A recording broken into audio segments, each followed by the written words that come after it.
All right. Hello. Just yeah, you are in charge. I don't like it here. Can I say that at the beginning? It's too middle class for me. This place, like this bit of the canal, not for me. Like I feel like maybe in between like the next lock along and this one, it's not filled with normal water. It's filled with sparkling water. It's the kind of place I feel like this is. Do you know what I mean? Like I don't really know what's behind here. Just a wall. Too ashamed of the walls. Yeah. No, bricklayers working like cover it up, put a nice bit of haberdashery in there. So yeah, it's nice to be here. Some people making some assumptions of me up top, saying I don't like his hair, his moustache, his suit.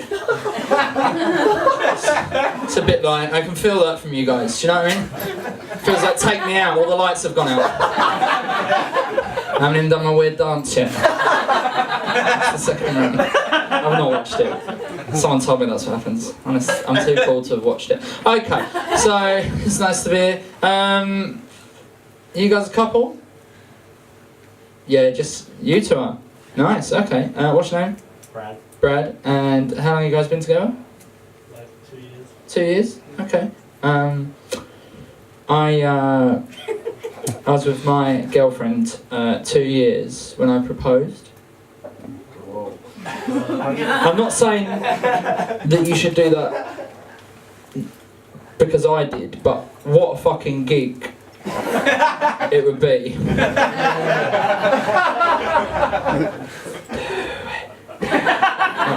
Don't worry, it's not about you, it's about me. You guys still go on dates though? Yeah? Do you go on spicy dates? All the time. Yeah? Yeah. Do you know what I mean by a spicy date though? Indian. No, that's good actually. Someone in the back write that down. And then what I'll do, that means that you're now part of my comedy business. Which means that you get some of the profit. I've just come back from the Edinburgh Fringe and I lost £4,000, so you owe me 1,500 quid, buddy. Quite a rugged gentleman, if you don't mind me saying so. You seem like a sort of like a man's man, like the kind of guy that would drink a Coke right out the can. Yeah? Yeah? The kind of guy who doesn't believe in private browsing. You let him look. Alright? Yeah? But a modern man, the kind of guy that uses moisturiser. But only the kind of moisturiser that's for men. Do you know what I mean? Yeah. They've got aggressive names, you know, like Bulldog for men. Clawhammer for men. 5 years in prison for men. You don't need to put for men at the end of it. Like nobody's wandering around Boots going up to the cashier going, "Excuse me, this GBH, is it Porhom?" Oh, just Porhom, thought so. But yeah, I got married recently. That's what I'm trying to talk about. Fuck, there's more of you in here than that. There's just 2 weeks. To be fair, the people that didn't cheer, you're the ones I trust, okay? Because, let's be honest, right, the rest of you didn't even wish me well on Facebook or nothing like that. The people that cheered, though, they're the worst, because they're the kind of people that like to jump on a bandwagon. They're the kind of people that like buy a tennis racket during Wimbledon week, couldn't give a fuck about tennis the rest of the year. Start my business, okay? I've been married for a little while, and you know, there's no pressure on you guys because you never know when's the right time. You know what I mean? I still don't know. What I'm trying to say is, she's not the girl of my dreams. What I mean by that is, she's not the girl of my actual dreams. Right, because the other night I had a dream about a girl and she didn't have a face and she was made of crisps. That is not a dream, that is a fucking nightmare. You can't take her outside if it's raining. Can't leave her on the table in the pub while you go to the toilet in case all your mates put their fingers in the bag. How would you communicate?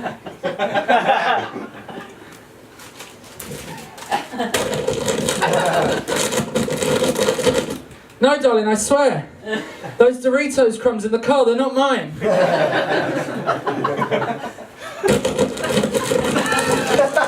Of course I love you. Can we not talk about this now? No, I didn't. Look, I don't know how Tinder ended up back on my phone. It just got there.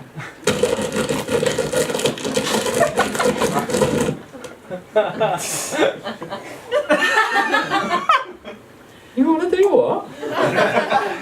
Sorry, one second.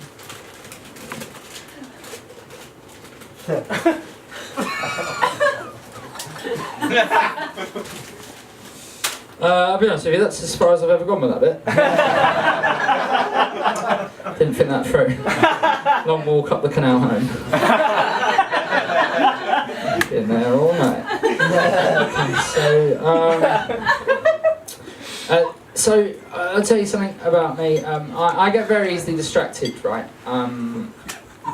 Like, for example, I stood at the back before this started, and I was like, right, I'll do that bit of material, I'll do that bit of material, I'll do that bit, and I thought, oh, I've got time to quickly go for a week, and I was like, sure, just go out there, go in the urinal, be like 1 minute. But I was like, what if I go in there, and I go for a wee, and it turns into a poo? Like, not literally, I'm not saying you be stood next to me in the urinal going, fucking hell, what's wrong with your dog? And I'm going to sit down in one of the cubicles, you guys have seen me skulking around in the suit, you all know I'm on, you send out a little search party, we'll have to come and listen to one joke each through the petition wall, it'll be awkward, right? Thinking, what if that happens? All this stuff was going through my brain before I came up here, right? It's distracted I get. I was like, what if I go in there, and I go for a wee, and it doesn't turn into a poo, but I haven't got time to wash my hands, I come up here, I put my pissy hands all over the microphone, the next comedian comes up here, dies, literally, I never work in showbiz again. Thinking, what if that happens? All this stuff was going through my brain, right? Then I thought, what if I go in there? And to combat that, I wee in a pair of gloves. Like, not in with a pair on, right? You're still in there, I don't know what you're doing, right? It's a nightmare.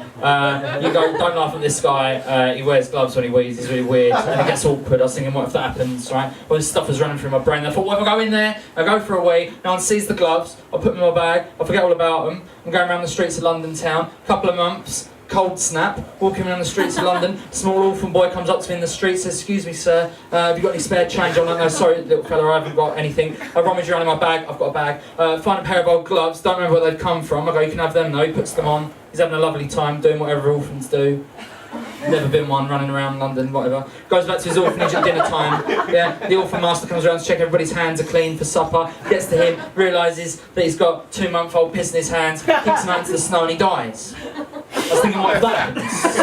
Like, all this stuff was going through my brain. Then I thought, what if I go in there, I go for a wee, and I've got time to use the hand dryer and the soap, not in that order, I'm not a fucking moron, right? I come out of nowhere, just like I'm out the door, a lady pops up with a clipboard, says, excuse me sir, have you got a moment to do a quick survey? I'm like, not really, I'm just about to do a gig. She's like, it's only 3 questions. I go, what's in it for me? She goes, you get a shit haircut. Well, let's fucking do it. Goes, question 1, what's your name? I say, Joey Page. She goes, question 2, where are you from? I say, South East London. She goes, question 3, have you ever been on a speedboat? Right, now I don't know if you guys can tell by looking at me, right, but I've certainly never been on a speedboat. But I think, what if I say no, but I not get the haircuts? I think, what if I lie to her? I go, well, there was this one time when I was working for MI5, right, I looked out the window of my office onto the River Thames, I saw the bad guys going past on the speedboat, so I went down to the speedboat and went, oh mate, I need one of them. He's like, you're not authorised to take that, for any working accounts. I'm like, fuck you, I karate kick him out the way, right, and then I ride it out onto the River Thames, because I've never ridden one before. I ride it a bit like a jockey, right, the bad guys, they do a U-turn, right, I lose control of my boat, I hit the Millennium Dome, a big hot air balloon comes down to save me, the lady with the clipboard says,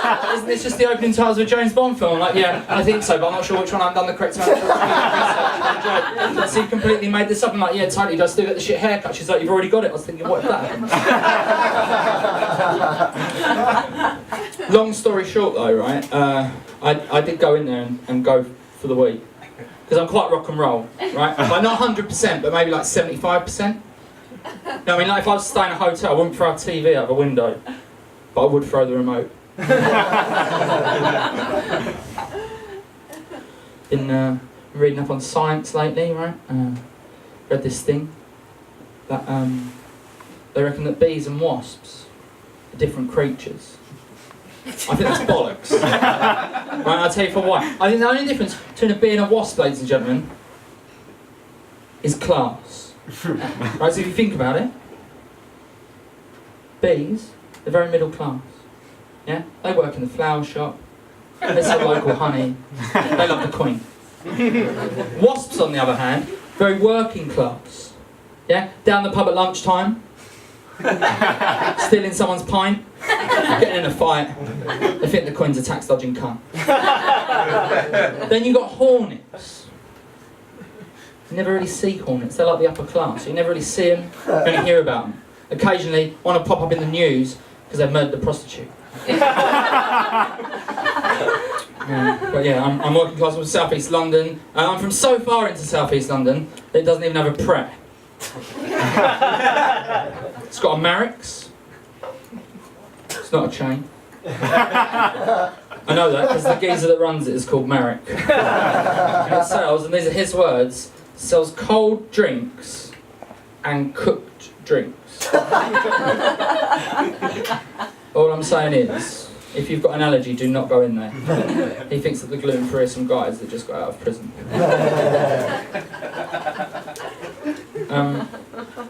So, I did a gig the other day, right, and this guy said something to me, it quite upset me. He went, don't really get your stuff, mate. It's like you're from another planet. How shit would that be? If I was an actual alien, and I'd chosen to come here and do this. Do you know what I mean? Like, we here at NASA are looking for intelligent life. Intelligent enough to come and do 15 minutes of stand-up comedy. But stupid enough to do it in a mint green suit. We're sending Alan and Steve on an 8-year mission into the backwaters of the universe.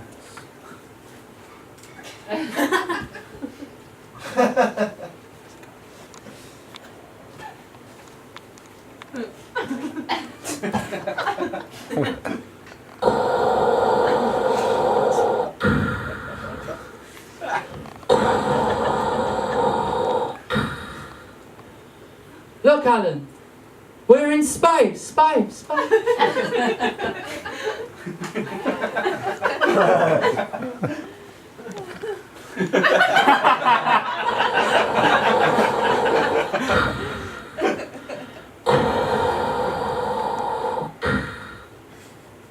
Yeah, I know, mate, it's our fucking job.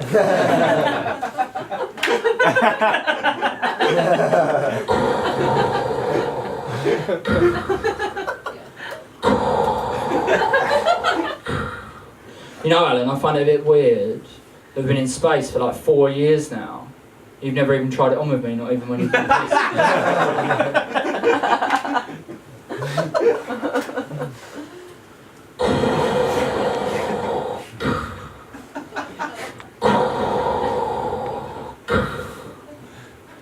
Well, no offence, mate, but just I'm not into men, that's all.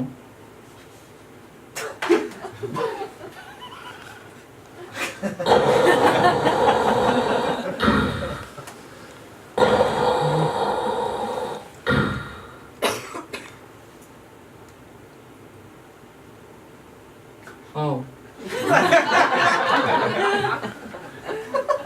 Sorry, just out of interest, why did you think that I fancied you in the first place?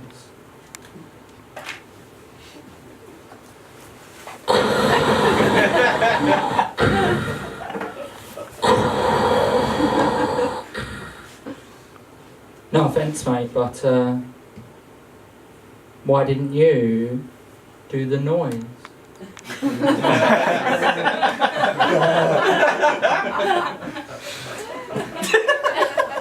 So,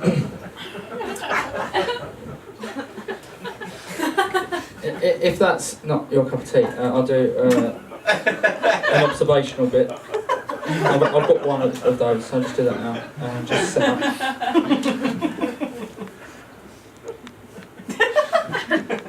I've noticed recently, ladies and gentlemen, since the invention of cars, a lot of horses stood in fields looking a bit bored. That's my impression of a horse stood in the field looking a bit bored. Note the hoof.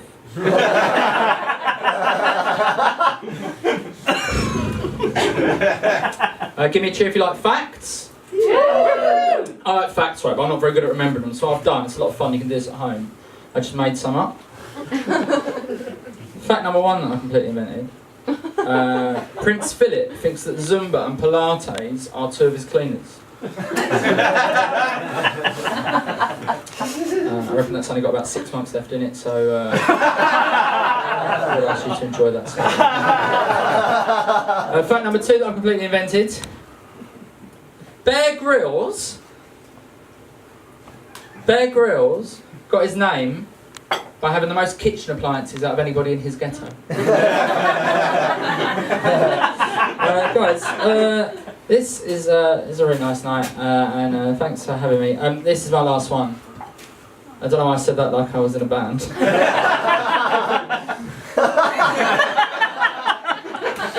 This is our last one. Comes out at the end of the month on iJokes. I wrote it when I was having some trouble with my car. It's called Car Trouble, hope you like it. So I took my car in to get it fixed, right, and the mechanic, he was looking around under the bonnet and made that noise that all mechanics make. No mate, it's fucked. It's absolutely fucked. What you're best off doing, if you want my professional opinion, is get yourself one of those horse-drawn carriages. He looked under his hat, it was only a horse dressed as a mechanic trying to get his old job back. I was fucking furious. Guys, I enjoy your page. Cheers, thank you.